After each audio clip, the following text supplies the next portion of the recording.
বাবা বিয়ে দিয়েছিল স্বামীর ঘরে সুখে থাকবো বলে, আর দিয়েছিল অনেক টাকা পয়সাওয়ালার ঘরে।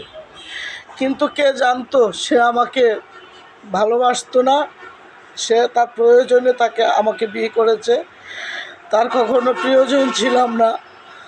আমি আমার সুন্দর জীবনটা আমি নষ্ট করছি তার কাছে বিয়ে করছি। দেখছি লেখাপড়া জানে, বাড়ি গাড়ি আছে, পয়সা আছে, আমি 4টা ডাইল ভাত খাইতে পারবো।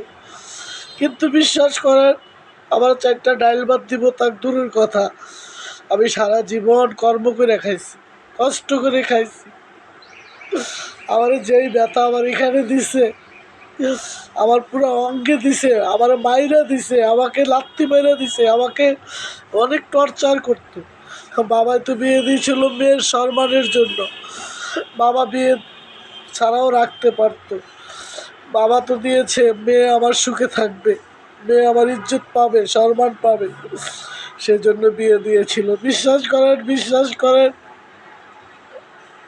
আমি কখনো মিথ্যা কথা বলি না। আমার এত জ্বালান জ্বালাইছে, তার কবরে শুধু আগুন জ্বলে এখন, জানেন।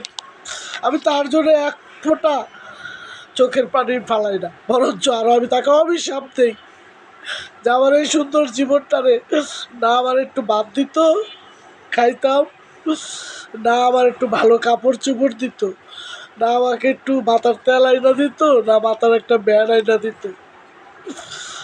আমার মতন কি এরকম ভুল কেউ করেন?